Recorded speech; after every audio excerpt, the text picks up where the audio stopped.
This is an analysis of my golf swing. As you can see here in my setup, I have a little bit of rounding in my shoulders, and I have, a little bit of back fat on me, so it's always going to look a little rounded until I get in better shape. However, what you can see here is that my ear hole isn't lined up with my shoulders. My shoulders are forward of the ear hole. And that's a good indication that my shoulders are rounding forward in order to grip the club. So I may want to focus on fixing my posture prior to my setup in order to maintain my connection to my core. The two major problems I'm having at this time with my golf swing has to do with these two lines here and here. This is my tush line and my spine angle. And as I go to the top of my swing, you'll see that I am now starting to pull away from the tush line, which causes the momentum of your body to start to lean towards the ball. And also, as you can see here, my spine is now more upright. What this is going to do is that now that my spine is more upright, I'm not going to be able to stay on plane coming down into the ball for impact. And I am also not going to have any room to swing my arms in the downswing. Now what we do for a swing plane is we draw a line from the hosel of the club through the elbow up to the top. And you'll see that as I go back, I'm actually on plane all the way to the top. My club draws through the line, which would normally be good. However, seeing how I'm having issues keeping my spine angle, it means that my body's compensating in order to produce the desired result, which we don't want.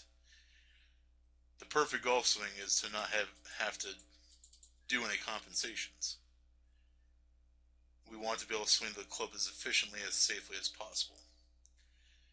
Now I do get a little outside of the line at first when I take back, but it gets online really quickly. And you see my takeaway here, it looks pretty good.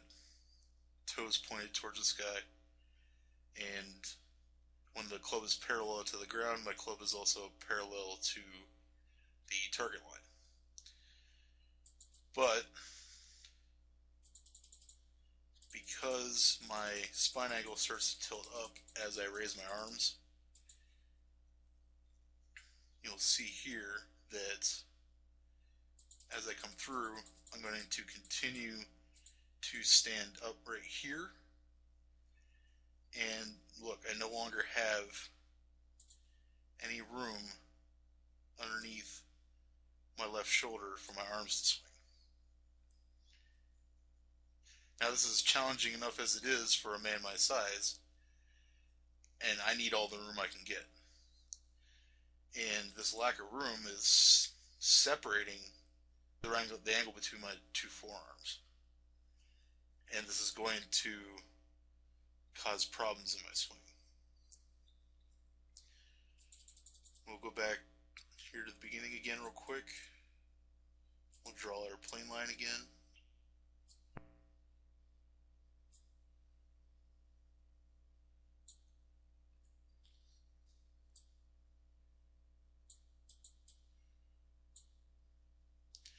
As at the top of my swing, you also see that my left arm is parallel to the swing plane line. And that is what you want. But like I said, because I'm standing up now, would actually, if I were to be down with my spine angle more like I need to be,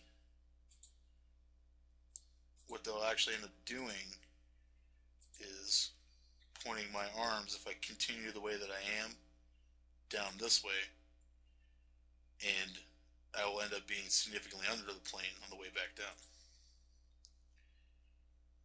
So the body's very smart. If you do something wrong, it'll try to find a way to fix it. However, in a motion as fast as the golf swing, even our brain that operates as quickly as it does can't compensate for the issues that we create in our setup and our backswing. This angle I have here between my arms here starts to widen out because I no longer have any room. I'm no longer connected to my core, and I lose my ability to generate power with my body. And as we see here, I'm way over top of the plane. And what's happening here is that if my arms were swinging underneath my left shoulder and my club was on plane here, it would allow my hands to release the club squarely into the ball on this path down the line. But because I'm above the plane and my body is tilting towards the ball, it's causing my release of the club to be going on an inside out, going from inside out, which is going to cause me to block shots, or heaven forbid if I finally release the club right before impact, to hit a snap hook. And obviously we don't want this. Also, this standing up here in my swing causes my hips to be stabilized so I can no longer rotate them. My hips, when I am at this point at impact, need to be pointing 35 to 45 degrees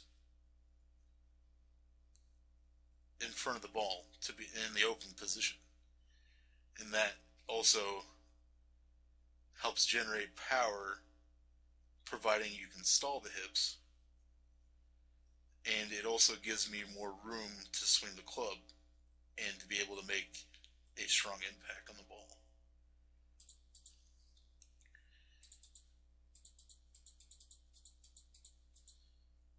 You know, my weight is pretty good distributed at the end of the swing. I'm not leaning back on my right foot. My right foot is straight. And at this point looks okay. So I recover well, but I don't recover until well after impact, which isn't going to help me any. So what I need to focus on is keeping my butt pointed out more so I can stay on the tush line. That way my body isn't being pulled towards the ball as I'm trying to make contact with it. And also I need to stay in my spine angle to give myself room to hit the ball.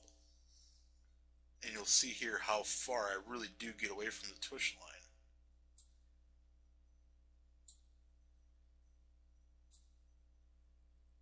When I finish my swing, I am a good 6 inches away from that line, if not further. Probably almost a foot by the time I'm done. And this does not allow me to use my lower body in my swing. I'm using almost all my arms, and in order to generate enough power to produce a strong golf shot, you need to use the entirety of your body. We'll move on to the face-on view here. And you'll see that my setup's pretty good from this angle. And once I start to take the club back, I'm actually getting too much turn with my hips before I complete my takeaway. My belt buckle currently is right about there. When my club is parallel to the ground, here, you can see that my belt buckle has moved probably about maybe, let's see here, we got a degree line. It was here, and it's now pointed here. So it's about 16 degrees that my hips turned in the takeaway. And what's happening is that my right knee is getting a little straight. And as I started to stand up, as I showed you in the other view, and get away from the tush line, I'm no longer supporting my hips with my glutes. And when I don't support my hips with my glutes, it allows my hips to rotate when they're not supposed to. The rotation of the hips should be generated by the rotation of the shoulders pulling me back. I should never have to consciously think about rotating my hips in the backswing. The shoulders will eventually pull the hips back to where they need to be. But as far as keeping extension in my arms is really good. My right arm and my left arm are both straight. And you want to maintain that as much as you can.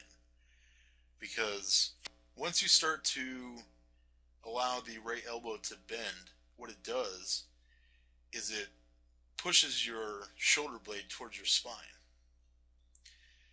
And that will prevent you from being able to rotate enough. You want to allow the rotation of your shoulders to push your shoulder blade towards the spine. You don't want the flexion of the right elbow to cause a premature stoppage in the shoulder turn, because you'll lose power and you won't be able to stay on plane as easily. As I go back, my arms are still pretty straight, and then the right elbow starts to bend back behind me. As you can see, my back is turned towards the target, which is good. However, because I'm not supporting my body weight with my glutes, it has allowed my hips to turn almost 90 degrees from where they started, when you only want 35 to 45 degrees of hip rotation. My butt is starting to point out towards the target as well. You still want your hips, you want your backside to still be pointed back behind you while you're at the top of your backswing. Because my hips are over-rotated here, I have a very hard time allowing them to get back to where they need to be at the proper time. As you see here, as I start my squat down into my left side, at this point my hips should already start to be rotating back, and my belt buckle should be around this area. My hips should already start to be rotated towards the ball at this point. But because I've rotated on the back so far, they have no chance of getting back to where they need to be. At this point here, when my club is about almost parallel, somewhere between this frame and this frame, my hips need to be pointing 35 to 45 degrees open of the ball out in this direction. The reason for this is it allows you to use the power from your legs and transfer it up your chain into your torso and into the shoulders, down to the hands, and the club shaft, and then the head, and then eventually to the ball. And it also gives you room to swing. This is another problem I'm having with having room to swing the club, is that my hips are in the way. I mean, because of my size, it's my gut, but even a skinnier person would still have issues with the hips being in the way if they were to over-rotate them. And because my arms have no room to go anywhere, my shoulder is starting to jack up in the air in order to give my hands room to release the club. If my shoulder did not make this motion here up towards the sky, I would crush my club on this pavement here. And so I compensate well to get into a pretty decent impact position, minus my hips not being pointed out where they're supposed to be, so I can still make a decent shot on the ball, but it's nowhere near as good as it could be. So I can fool myself thinking that, you know, I'm doing things properly, when in all reality, I'm not as good as I should be. Because there's a lot of things in my golf swing that do really well, better than most amateurs. However, I have a lot of room to improve, and I could have a great golf swing.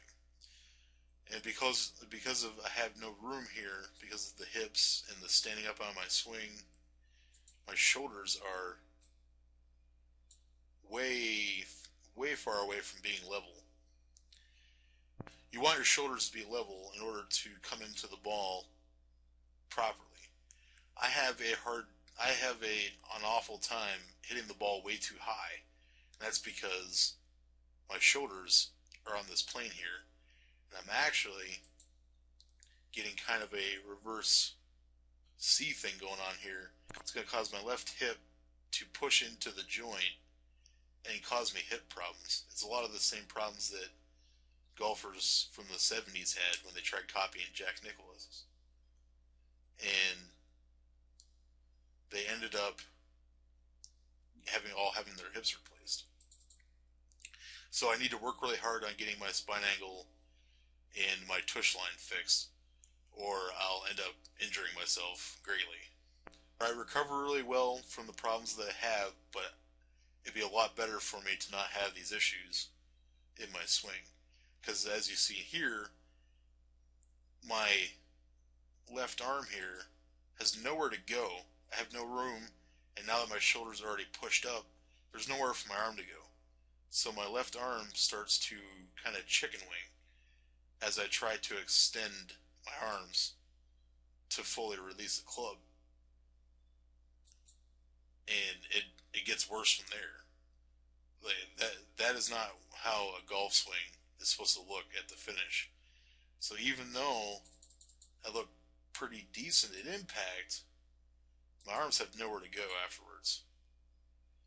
And I just had this really short, narrow finish that's actually causing me to lose a lot of power. It's causing me pain, and it'll cause inconsistent golf shots. See how short my follow through is. It's very abbreviated. Whereas if I gave myself room and my left arm wasn't jacked up so much, instead of my club head being here, it could be out here. And what we want to do in our swing is generate as much width as possible in the backswing and in the follow through. In the downswing, you want to get it as narrow as possible. So you'll see, we'll track my swing here. We'll put a little line at each part here. Oop.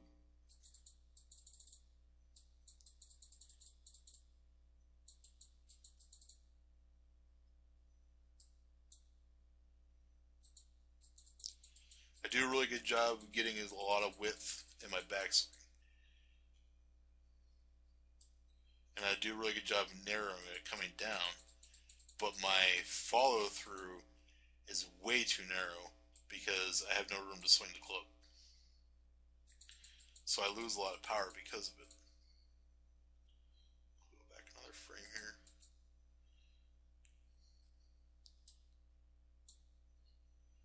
And you'll see as I start my move down and the club starts coming back on the same arc,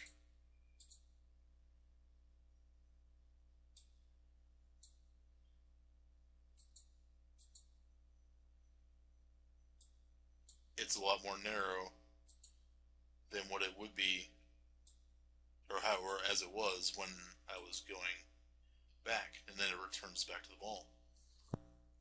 So I've had a lot of time to practice my swing, and in doing so, I've kind of learned how to get the desired result, even though it's not perfect.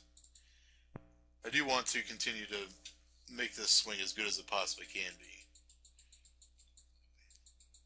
But the amount of improvement that I've made in the last 5 months, without really anybody helping me out with my day-to-day practice, I've made a lot of strides. My golf swing over the summer wasn't that great, but it's a lot better now, and I'm going to continue to improve. I know the things that I need to work on, and I know how to fix my swing, which is more than half the battle. I appreciate you for looking at this review, and I hope that for those of you who are interested in the game of golf, you will allow me the honor of helping you with your game, and I can provide you with analysis of your swing just like I did with this. Have a good day.